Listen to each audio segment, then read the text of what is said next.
Operation टायगरच आता व्हेंटिलेटरवर गेला आहे का? खासदार ओमराजे निंबाळकर यांनी दिलेल्या आज एका स्टेटमेंटमुळे ऑपरेशन टायगरला एक वेगळाच ट्विस्ट मिळालेला आहे. ओमराजे निंबाळकर यांचे वडील पवनराजे निंबाळकर यांच्या खुनाच्या खटल्याचा निकाल आज कोर्टामध्ये लागला आणि त्याच्यानंतर ओमराजेंनी एक स्टेटमेंट दिलं. त्यामुळे महाराष्ट्राच्या राजकारणात गेले काही दिवस काही महिने सुरू असलेल्या ऑपरेशन टायगरला एक वेगळं वळण मिळालेलं आहे. या संदर्भात आज आपण चर्चा करणार आहोत, त्यामुळे कुठेही जाऊ नका, हा व्हिडिओ शेवटपर्यंत बघा. नमस्कार मित्रांनो, ऑफिशियल अजय निकतेमध्ये आपणा सर्वांचं स्वागत आहे. थंबनेलवरनं आणि माझ्या इंट्रोवरनं तुमच्या लक्षात आलं असेल आजचा व्हिडिओ कशा संदर्भात आहे. गेले काही दिवस काही महिने ऑपरेशन टायगरची चर्चा सुरू होती. 2 दिवसापूर्वी उबाठा गटाच्या झालेल्या संसदीय बैठकीला 6 खासदारांनी दांडी मारली. त्याच्यानंतर अनेक चर्चा सुरू झाल्या की या 6 खासदारांनी लोकसभेच्या अध्यक्षांकडे ओम बिर्ला यांच्याकडे एक पत्र दिलेलं आहे, स्वतंत्र गट स्थापन करण्याची मागणी केलेली आहे. या चर्चा गेल्या 2-4 दिवस घडल्या होत्या, घडतायत. त्या संदर्भातला निर्णय अजून यायचा आहे. पण आज पवनराजे निंबाळकर यांचा जवळपास 20 वर्षापूर्वी झालेल्या खुनाचा निकाल कोर्टामध्ये लागला.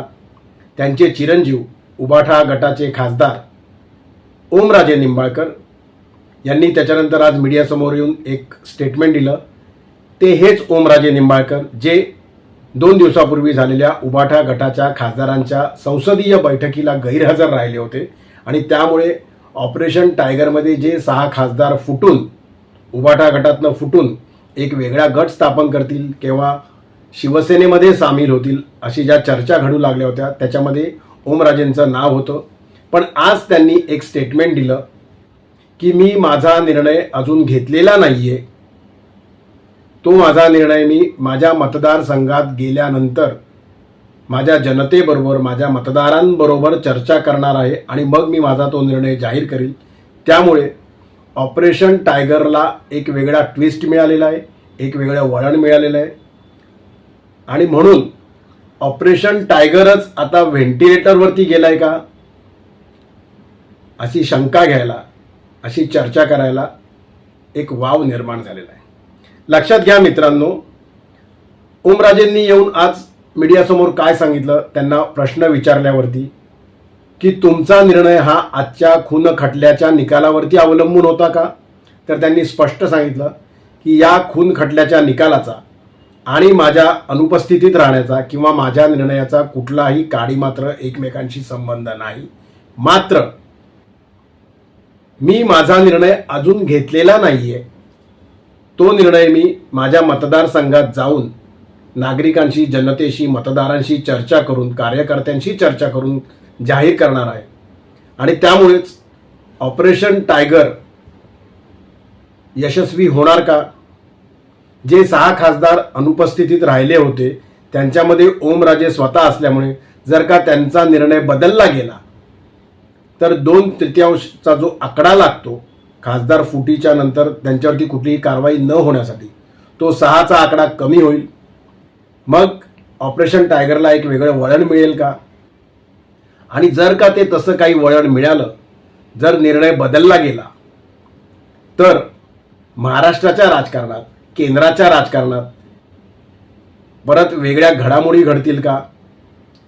त्याच्यामुळे महाराष्ट्राच्या राजकारणावरती प्रामुख्याने महायुतीच्या राजकारणाबरोबरच उबाठा सेनेच्या राजकारणावरती, उबाठा सेनेच्या भवितव्यावरती देखील वेगळा परिणाम होईल का? राजकारणामध्ये असे अनेक चढउतार वेगवेगळ्या निर्णयांमुळे येतच असतात. मात्र आपल्या वडिलांच्या खून खटल्याच्या लागलेल्या निकालामुळे ओमराजे काही वेगळा निर्णय घेण्याच्या मनस्थितीत पोहोचलेले आहेत का? याचं कारण असं आहे मित्रांनो, त्यांनी आणि आज ते बोलून दाखवलेलं आहे. जर जे आरोपी होते, जे त्यांच्यावरती खटला सुरू होता, जर ते निर्दोष सुटत असतील तर पवनराजे निंबाळकरांचा, ओमराजे यांच्या वडिलांचा खून मग कोणी केला असा प्रश्न त्यांनी मीडियासमोर रास्तपणे उपस्थित केलेला आहे. त्यामुळेच ओमराजे निंबाळकर येणाऱ्या 2-4 दिवसांमध्ये कुठली भूमिका घेतात हे बघणं अत्यंत रंजक, इंटरेस्टिंग आणि तितकंच महत्त्वाचं ठरणार आहे. त्यांच्या एका निर्णयामुळे ऑपरेशन टायगर हे यशस्वी होतं का अयशस्वी होतं हे देखील कळणार आहे. असं म्हटलं जातं की हा निकाल लागल्यानंतर लगेच तातडीने कोल्हापूरमध्ये जो एक जाहीर कार्यक्रम सुरू होता त्याला केंद्रीय गृहमंत्री अमितभाई शहा उपस्थित होते. त्यांच्या बाजूला एका मुख्यमंत्री देवेंद्र फडणवीस बसले होते, दुसऱ्या बाजूला उपमुख्यमंत्री एकनाथ शिंदे बसले होते. त्यांना एक फोन आला. तो फोन कोणाचा आला ते त्यांनी अमितभाईंना दाखवलं.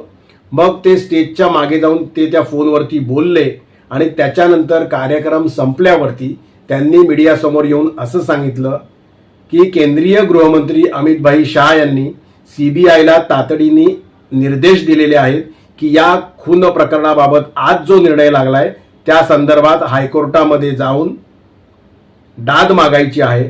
CBIला त्यांनी तसे निर्देश दिलेले आहेत.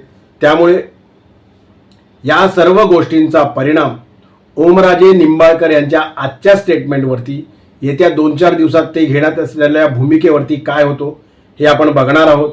ऑफिशियल अजय निकतेचं या सर्व घडामोडींकडे अत्यंत बारकाईने लक्ष असेल. आपल्याला काय वाटतं, ओमराजे निंबाळकर कोणता निर्णय घेतील? ओमराजे निंबाळकर उभाटा सेनेच्या परवाच्या संसदीय बैठकीला उपस्थित राहिले नव्हते. ते पुन्हा उभाटा गटामध्ये उभाटा सेनेमध्ये जातील का? का ते वेगळा जो गट, स्वतंत्र गट स्थापन करण्याची मागणी केलेली आहे ज्या खासदारांनी, त्याच खासदारांबरोबर राहतील? जे काही घडेल त्याचा निर्णय, त्याचे रिपरकेशन्स महाराष्ट्राच्या राजकारणावरती आणि अर्थातच केंद्रातल्या राजकारणावरती काय होतील हे तुम्ही मला कमेंटच्या माध्यमातून नक्की सांगा. अशाच स्वरूपाचे व्हिडिओ बघण्यासाठी ऑफिशियल अजय निकतेला लाईक करा, शेअर करा, सबस्क्राईब करा, बेल आयकॉन नक्की दाबा, म्हणजे नवनवीन व्हिडिओंची नोटिफिकेशन्स तुम्हाला मिळत जातील.